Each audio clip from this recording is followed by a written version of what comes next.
I'm making this video reflection this week to cover all the great things that have gone on at Chardon High School. As the building principal, I am so proud of the efforts that went on this quarter. The first quarter was extraordinary in all the work that we have done, not only in the classroom, on the field, but also in outreach. We've done a lot of great things. I'm not saying so just in kind of humor. It is really phenomenal. With the transition to our schedule, the transition to all of the new instructional strategies, the time that we're given, the topper time, along with the enrichment, the intervention, the challenges we put forth them, the expectations that are positive in our core values, our mindset. So many great things have taken place. Here's some numbers that you need to know. 3.26. 1,004 students are in our building, and our average GPA is 3.26. That is phenomenal. Now you might say, well, what does that mean for all students? In each grade level, the classes they're taking, the rigor, if you call that rigor, grade inflation. We can have debates all year long about what are grades, what is homework, what are all those things that measure assessment practices. But you need to measure the learning. There's a lot of learning that's going on, not just in the classroom, but outside of the classroom. Examples of this is Kirsten Henry, this past Sunday, became the fourth student, number 4, at the Shining Star Cleveland competition.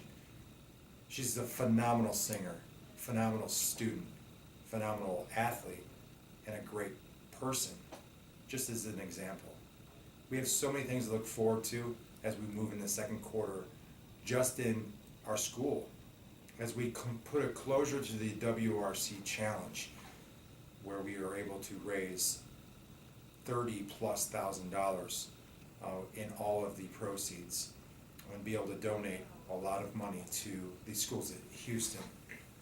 Just an example of some of the things we've done, not to include the chili cook-off and all the different outreach programs we've done towards working with United Way, and continue to work with our blood drive coming up, and all of the initiatives that put on with our Chardon Crazies and our cheerleaders and the focuses we've had this year.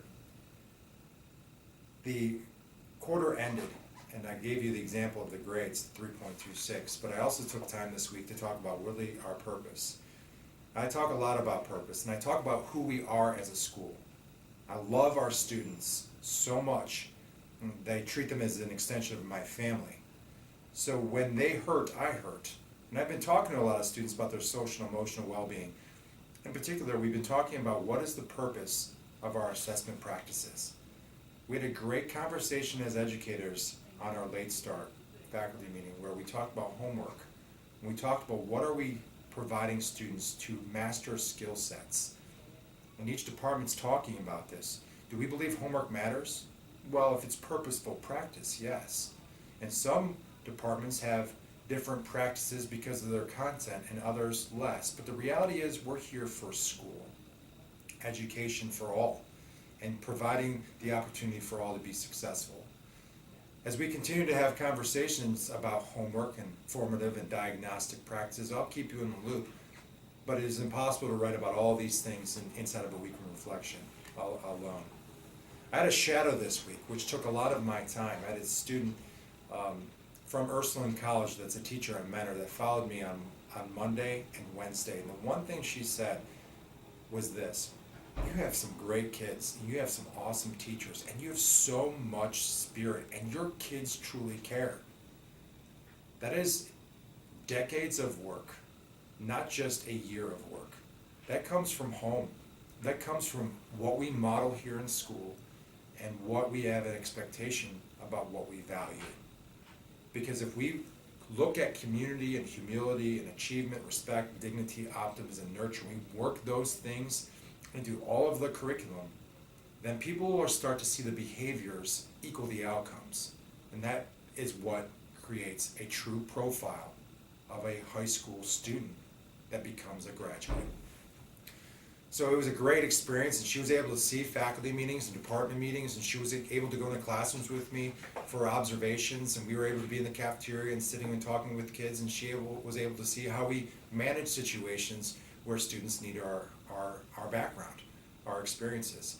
And what was great about it is that she noticed the reality was everything focused on relationships. Everything focused on who the pure people are, what they need, and how we can make sure that we work on this together. This past week I was President of the United States also in all the government classes, and I'm telling you, our kids, they're super creative, and they look at things in which they can better our school or better our state, and they ask me to look at the various ways in which I can either sign the bill, veto it, pocket veto it, ask for riders, and I know it was more of a dialogue, but it was very good because it was about student engagement with administrative leadership, and it was really a great conversation that we were having inside of these classes. As a matter of fact, one of the reasons why I'm taping the video reflection this week is because I've been so much in the classrooms and then going to various meetings after school that I also want to spend time with my family because I love them so much too. And this week in reflection will be a little bit shorter in the sense of typing because I want to make sure I had the opportunity to be with my kids too. I want to also thank Mackenzie Brown and Campbell Tierney and Autumn Reese. They came to me with an idea. They want to build confidence in girls, and they see all the signs around that says, go fight, win, go team, go that. But they're like, we need something that relates to girls and relates to boys, relates to people about who we are, that we matter. Every day when you look in the mirror, what do you see? You see a person of value, and they want to create quotes all over the place. I said, go with it. As a matter of fact, girls, I said, go out to our sign. Change it. Make it a whatever you want. I trust you. And they did. Drive by our school and see the work that they did to show how much they care, not only about their class, but their school. I'm so proud of that leadership we have. We have so much going on, and as we transition into this weekend, we have obviously a football game at Eastlake North. We also have boys and girls cross country. The week in reflection never was really meant to be focused on sports really as a single focus. It was just talk about the week in reflection, about school. But we cannot deny the fact of how hard our cross country girls and boys have been working. As a matter of fact, our girls are district champs and our boys were runners up. And as a team, they're moving on into the next level and have high expectations through the purposeful practice throughout the last 12 plus weeks of working, plus the off season. They have a great thing going, and what's really great is they are a great team and they have great coaches. So we wish them the best of luck also. I'm asking you all, obviously, keep in mind all those people in your lives that truly need assistance. As we close out the end of the year, we're going to be doing some different food drives for Geauga Hunger Task Force. We're also going to be focusing on, in the end of this November, we're going to be providing our opportunity for the Topper Club Awards. We're going to provide them in the school day where students are able to see what achievement looks like. Let's not put this outside of school. Let's let kids get stronger in what they do. I ask you to have a great weekend. Enjoy the time, enjoy this weather as we start to transition. Have a great weekend.